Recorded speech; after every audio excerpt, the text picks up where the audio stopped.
pahlawan dalam rangka Hari Bayangkara ke-70.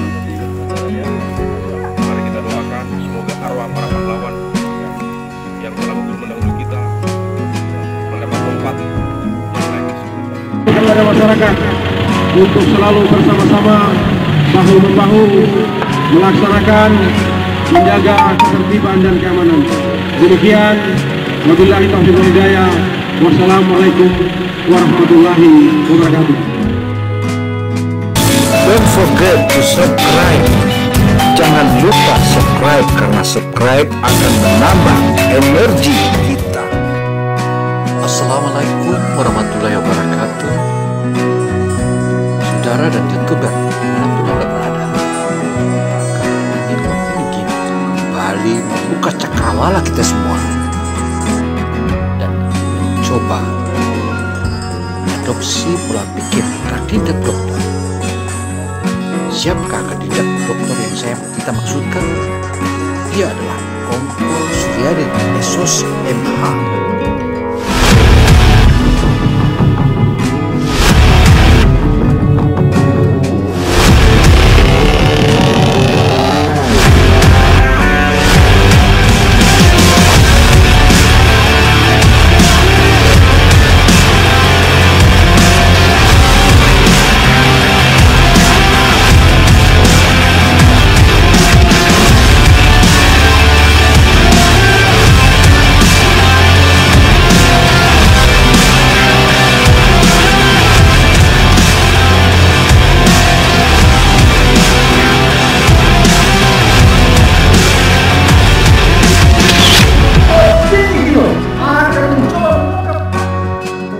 Komisaris Polisi Suryadin SOS MH. Memang kita patut mengoreknya.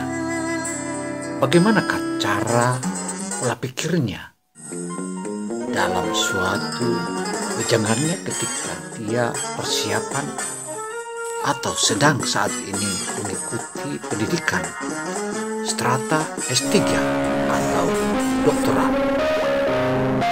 Karena itu, opini gini menetapkan judulnya, yakni pola pikir yang harus dimiliki oleh seorang pemimpin yang hebat tentunya,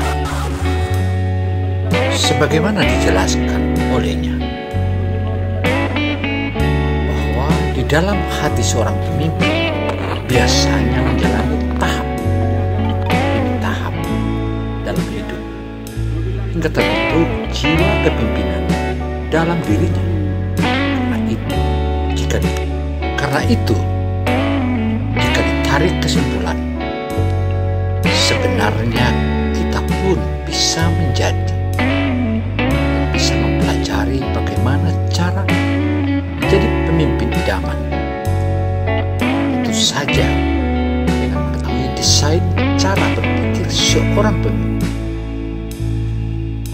Hal ini tentu saja tidak semua orang bisa dan mampu menjadi seorang pemimpin, tetapi semua orang punya peluang untuk menjadi pemimpin. Ketika ditanya, dia Suryadin sapaan akrab kandidat doktor atau komisaris polisi sarjana sosial politik, Master Hukum ini menyebutkan tanda-tanda apa dalam diri kita sudah pantas menjadi pemimpin. Jika punya pola pikir seperti ini, tentu saja kita harus melewati beberapa hal. Yang pertama, seorang pemimpin harus selalu fokus mencari solusi. Hal ini merupakan kepatutan untuk dilakukan. Jangan sampai solusi tersebut hanya menguntungkan satu pihak saja, tetapi harus kita menjadi adil. Dan untuk mendapatkan solusi terbaik, maka pemimpin akan melihat pada inti-inti dan akar masalah, sehingga punya gambaran ke depan bagaimana masalah itu terbentuk dan bagaimana cara cari solusi atau mengatasinya dengan bijak. Kemudian yang kedua, tentu di setiap masalah kita harus menarik sebuah benang merah di tengah-tengah benang kusut itu. Dan kita temukan titiknya. Artinya dalam kehidupan ini memiliki desain cara berpikir mirip dengan desain visual pada umumnya. Dan itu sangatlah tepat, namun selalu menggambarkan ide-ide cemerlang untuk sebuah kasus. Kemudian kita menarik garis lurus di setiap ide yang muncul untuk mendapatkan garis besarnya. Lantas akan kita menandai, dan akan kita menandainya setiap poin-poin dalam setiap masalah dan ide solutifnya untuk mengatasi dengan jalan solusi yang bijak. Dan yang ketiga, sebagai pemimpin itu tak boleh mati rasa. Artinya tak boleh mati rasa, tapi punya rasa empati yang sangat mendalam. Karena dalam kehidupan ini, atau di dalam kehidupan ini, bisa merasakan apa yang orang lain sedang rasakan. Samalah dengan bahasa Buton pepinci-pinci kulit dalam falsafah Buton. Hal ini menunjukkan bahwa seseorang memiliki rasa empati yang dalam, dan orang yang pantas menjadi pemimpin adalah salah satunya yang punya empati yang mendalam. Kemudian yang keempat, Pak Suryadin lagi. Pemimpin itu harus terbiasa mencari dan menerima umpan balik dari lawan bicaranya atau lawan kata atau bawahan kita. Artinya feedback atau umpan balik itu adalah untuk memastikan apakah hal yang selama ini dilakukan sudah baik atau juga belum. Seseorang pemimpin sangat peduli akan umpan balik yang diterima dari bawahannya. Hal ini merupakan salah satu gejala atau salah satu hal yang dipegang oleh seorang pemimpin untuk mendapatkan solutifnya. Seorang pemimpin sangat peduli akan umpan balik yang diterimanya. Dan yang kelima, seseorang pemimpin itu wajib memiliki pemikiran yang terbuka guna memberikan cakrawala kepada seseorang dan semua orang, terutama yang ada di lingkungan yang terdekat. Artinya sebagai seorang pemimpin tentunya harus bersikap terbuka.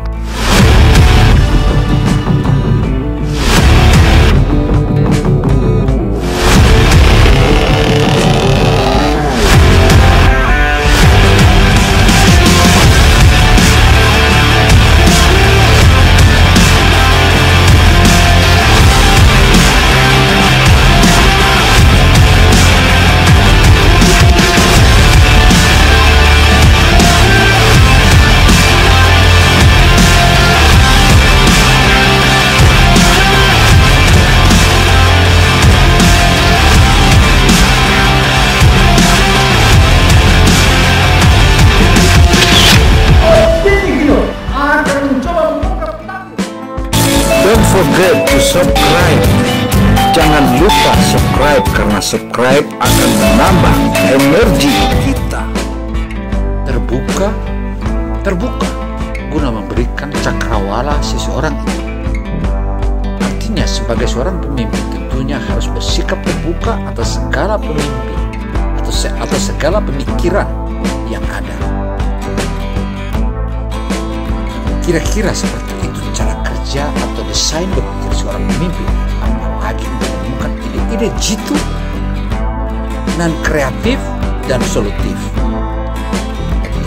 pun tentu harus dilakukan sebuah eksperimen sederhana. Sebagai kandidat doktor tentu saja, itu yang saat ini sedang saya merancangnya guna lahirnya tesis saya ke depan.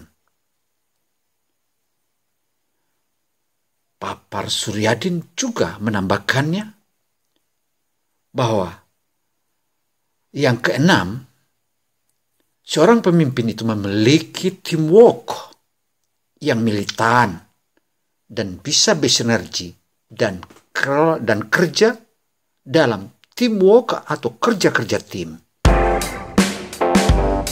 Artinya seorang pemimpin harus bisa memberdayakan setiap anggota tim untuk terlibat dalam kemajuan kantornya atau lingkungan kerjanya.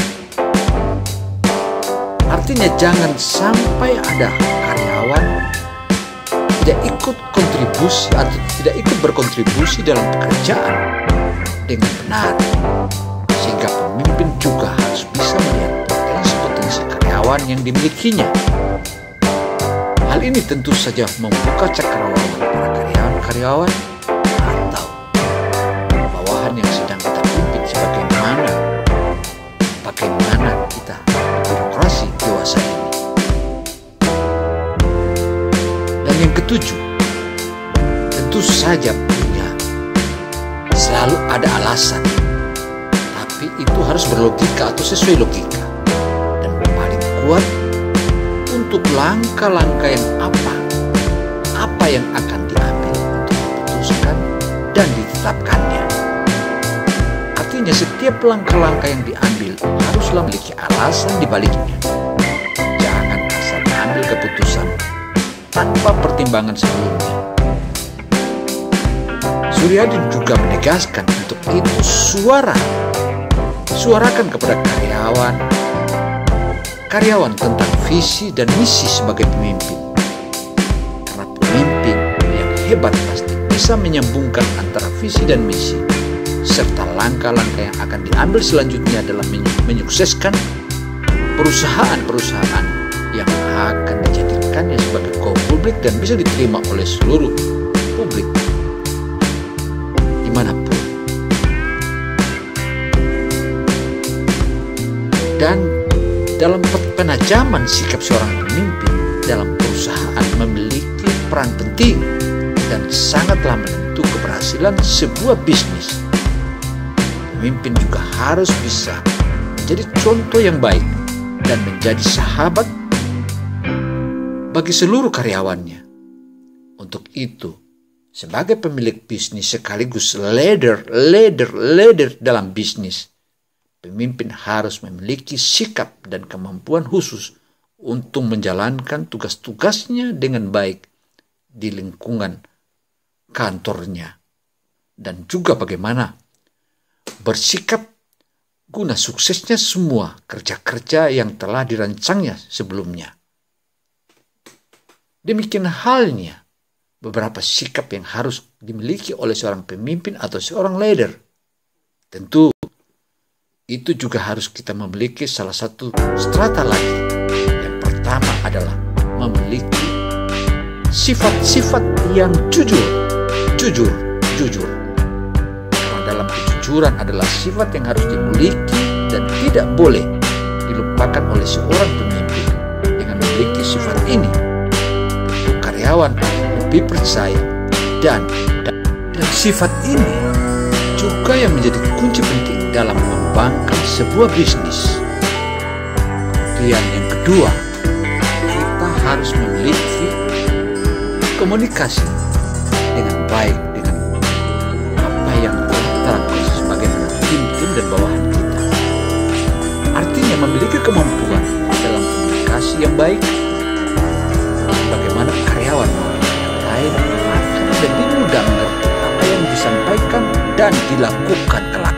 Sebagai seorang pemimpin atau leader juga harus memastikan bahwa pesan yang ingin disampaikan dapat diterima dengan baik oleh karyawan maupun pihak eksternal yang berkepentingan.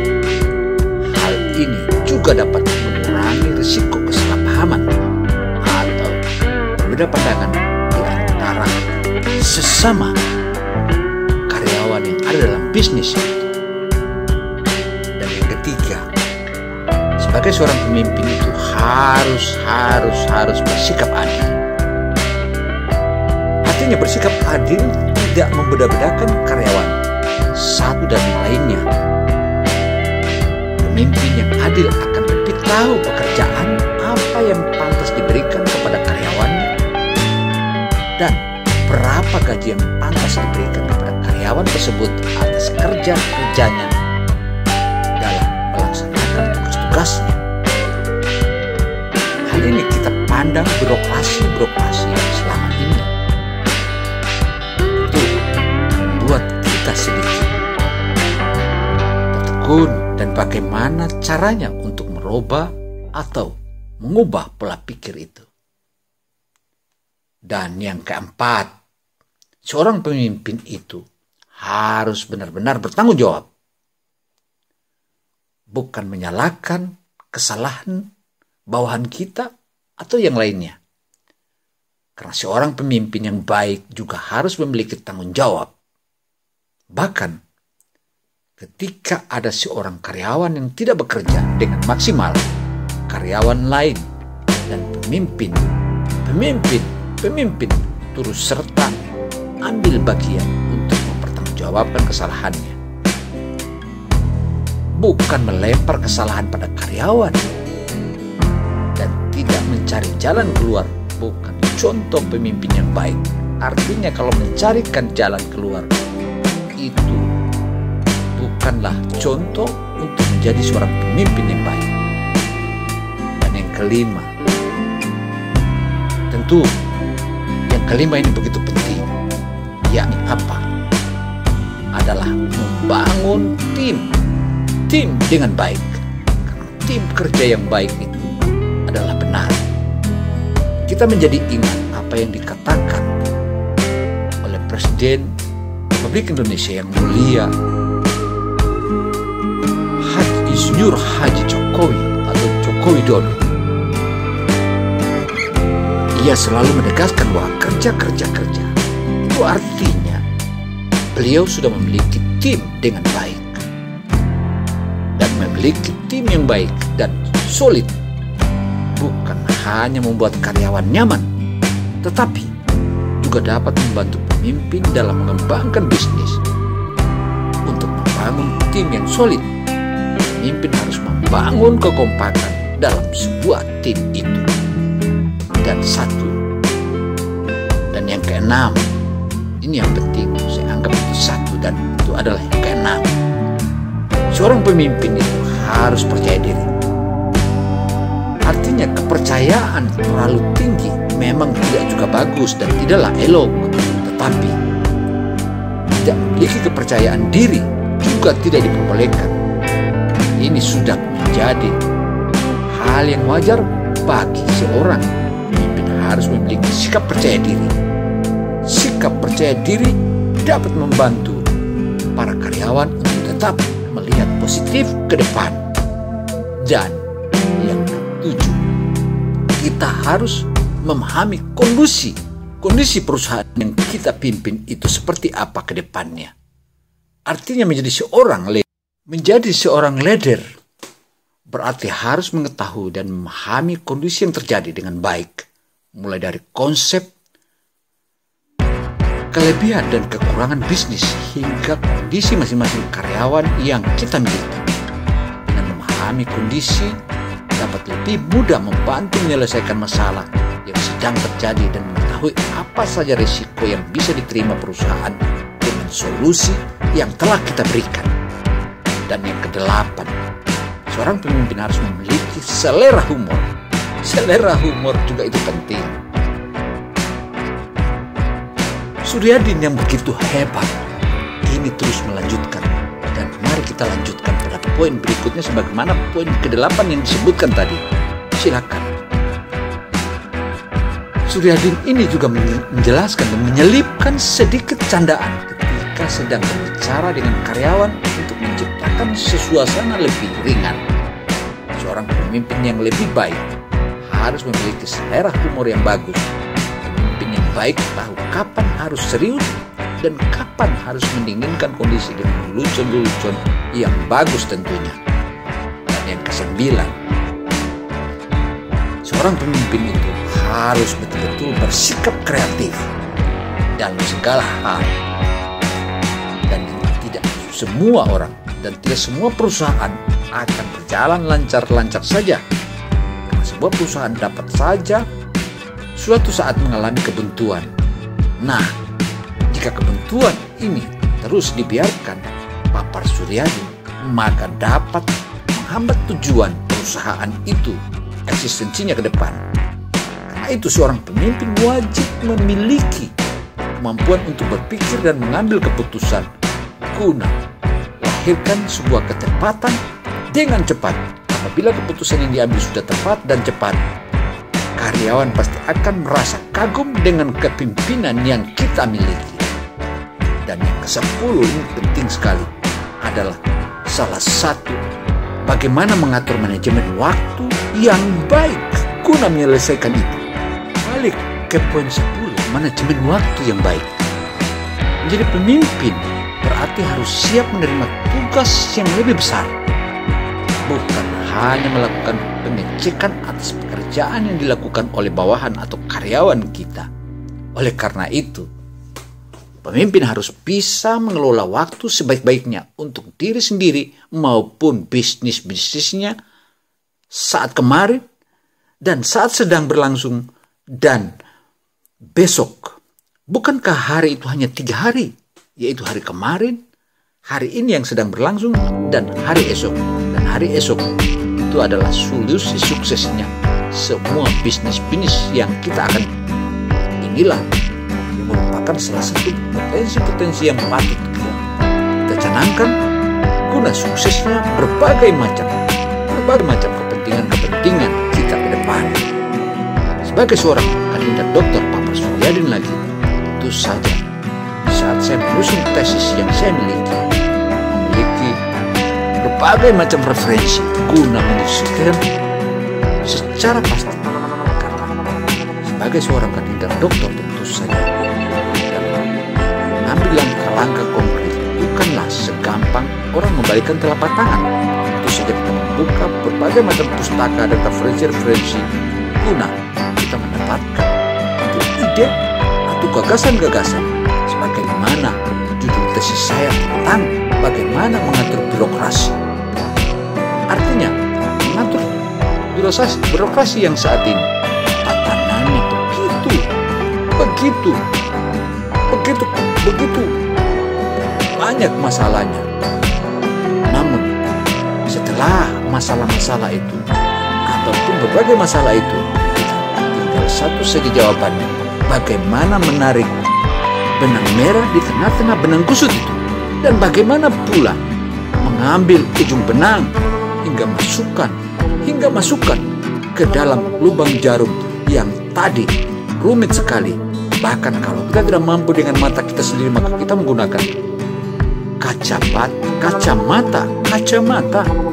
Artinya dengan adanya berbagai teknologi ini memudahkan kita untuk melihat secara dini dan melihat apa yang terjadi di hadapan kita.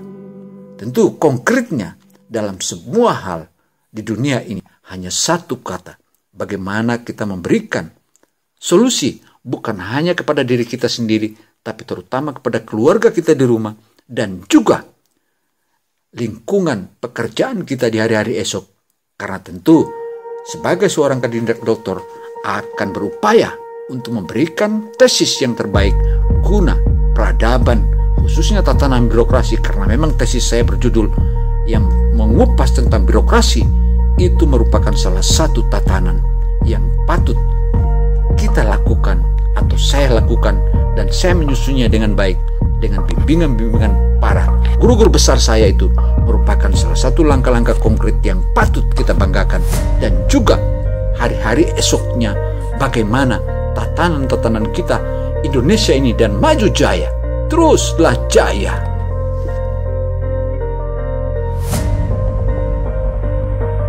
Artinya, betulan momen ini adalah saya sebagai anggota Polri, hanya satu yang patut saya sampaikan.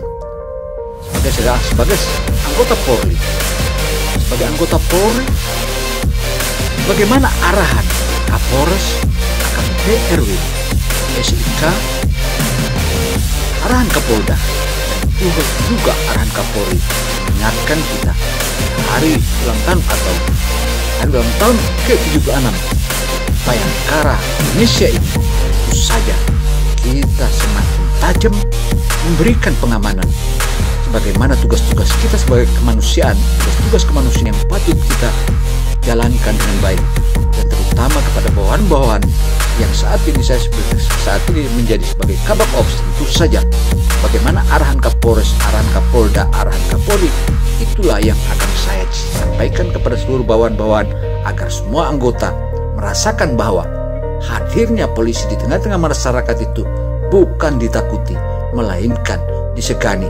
Dan kita minta semua kepada warga, khususnya di wilayah Polres Kota Bau-Bau ini, agar letakkanlah polisi itu di hatinya yang paling dalam, agar Anda tentu saja Anda sebagai masyarakat menjadi membuat langkah-langkah positif di hadapan. Demikian paparan opini Gino yang kita sedikit mengupas disertasi atau tesis yang saat ini sedang dikupas oleh Indak Doktor Komisaris Polisi Suryadin Esos MHI. Semoga hal ini bisa berguna bagi kita semua. Saya Dino Samsudin Mirsa melaporkan. Semoga ini bermanfaat. Salam sukses semua. Salam Kamtibmas. Wassalamualaikum warahmatullahi wabarakatuh. Don't forget to subscribe. Jangan lupa subscribe karena subscribe akan menambah energi